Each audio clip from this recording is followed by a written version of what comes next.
हिंदू धर्म में भगवान शिव शंकर को उनके भक्त भोलेनाथ, शिवजी, शंकर, जटाधारी, हिमालय वासी के नाम से जानते हैं। सोमवार का व्रत भगवान शिव की भक्ति के साथ साथ कुंवारी कन्याओं के लिए बेहद लाभकारी होता है। ऐसा कहा जाता है कि इस व्रत को रखने से मनुष्य की सभी मनोकामनाएं पूर्ण हो जाती हैं। वहीं कुंवारी कन्याओं को मनचाहा जीवन साथी प्राप्त हो जाता है। शिव बाबा भोलेनाथ को प्रसन्न करने के लिए सोमवार का व्रत किया जाता है। शिव व्रत कथा को पढ़कर या सुनकर इस उपवास को पूर्ण करना चाहिए। पूजन के बाद सोमवार व्रत कथा सुननी चाहिए। इसके बाद केवल एक समय ही भोजन करना चाहिए। साधारण रूप से सोमवार का व्रत दिन के तीसरे पहर तक रहता है, मतलब शाम तक रखा जाता है। सोमवार व्रत 3 प्रकार का होता है।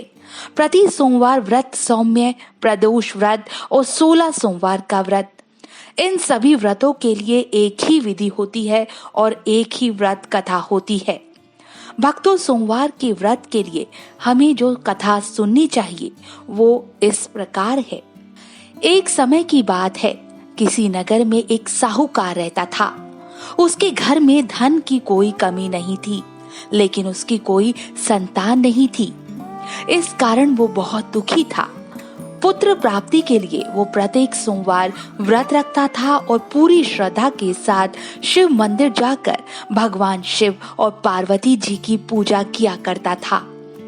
उसकी भक्ति देखकर एक दिन माँ पार्वती प्रसन्न हो गई और भगवान शिव से उस साहूकार की मनोकामना पूर्ण करने का आग्रह किया। पार्वती जी की इच्छा सुनकर भोलेनाथ ने कहा कि हे पार्वती, इस संसार में हर प्राणी को उसके कर्मों का फल मिलता है।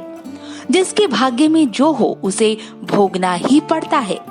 लेकिन पार्वती जी ने साहूकार की भक्ति का मान रखने के लिए उसकी मनोकामना पूर्ण करने की इच्छा जताई। माता पार्वती के आग्रह पर शिवजी ने साहूकार को पुत्र प्राप्ति का वरदान तो दिया, लेकिन साथ ही ये भी कहा कि उसके बालक की आयु केवल 12 वर्ष होगी। माता पार्वती और भगवान शिव की बातचीत को साहूकार सुन रहा था। उसे ना तो इस बात की खुशी थी और ना ही दुख। वो पहले की भांति शिवजी की पूजा करता रहा। कुछ समय के बाद साहूकार के घर एक पुत्र का जन्म हुआ। जब वो बालक 11 वर्ष का हुआ तो उसे पढ़ने के लिए काशी भेज दिया गया। साहूकार ने पुत्र के मामा को बुलाकर उसे बहुत सारा धन दिया और कहा कि तुम इस बालक को काशी विद्या प्राप्ति के लिए ले जाओ। मार्ग में यज्ञ कराना, जहाँ भी यज्ञ कराओ वहाँ ब्राह्मणों को भोजन कराते और दक्षिणा देते हुए जाना। दोनों मामा भांजे इसी तरह यज्ञ कराते और ब्राह्मण को दान दक्षिणा देते काशी की ओर चल पड़े। रात में एक नगर पड़ा जहाँ नगर के राजा की कन्या का विवाह था। लेकिन जिस राजकुमार से उसका विवाह होने वाला था वो एक आंख से काना था। राजकुमार के पिता ने अपने पुत्र के काना होने की बात को छुपाने के लिए एक चाल सोची। साहूकार के पुत्र को देखकर उसके मन में एक विचार आया। उसने सोचा, क्यों ना इस लड़के को दूल्हा बनाकर राजकुमारी से विवाह करा दूं। विवाह के बाद उसको धन देकर विदा कर दूंगा और राजकुमारी को अपने नगर ले आऊंगा। लड़के को दूल्हे के वस्त्र पहनाकर राजकुमारी से विवाह कर दिया गया। लेकिन साहूकार का पुत्र ईमानदार था। उसे ये बात न्याय संगत नहीं लगी। उसने अवसर पाकर राजकुमार की चुन्नी के पल पल लिखा कि तुम्हारा विवाह तो मेरे साथ हुआ है, लेकिन जिस राजकुमार के साथ तुम्हें भेजा जाएगा वो एक आंख से काना है। मैं तो काशी पढ़ने जा रहा हूँ। जब राजकुमारी ने चुन्नी पर लिखी बातें पढ़ी तो उसने अपने माता पिता को ये बात बताई। राजा ने अपनी पुत्री को विदा नहीं किया, जिससे बारात वापस चली गई। दूसरी ओर साहूकार का लड़का और उसका मामा काशी पहुंच गए। वहां जाकर उन्होंने यज्ञ किया। जिस दिन लड़के की आयु 12 साल की हुई उसी दिन यज्ञ रखा गया। लड़के ने अपने मामा से कहा कि मामा, मेरी तबीयत आज कुछ ठीक नहीं है। मामा ने कहा, चलो बेटा तुम अंदर जाकर सो जाओ। शिवजी के वरदानुसार कुछ ही देर में उस बालक के प्राण निकल गए। मृत भांजे को देखकर उसके मामा ने विलाप शुरू कर दिया। संयोगवश उसी समय शिवजी और माता पार्वती उधर से जा रहे थे। पार्वती ने भगवान से कहा, स्वामी, मुझे इसके रोने के स्वर सहन नहीं हो रहा।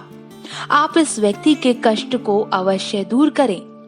जब शिवजी मृत बालक के समीप गए तो वो बोले कि ये किसी साहूकार का पुत्र है, जिसे मैंने 12 वर्ष की आयु का वरदान दिया था।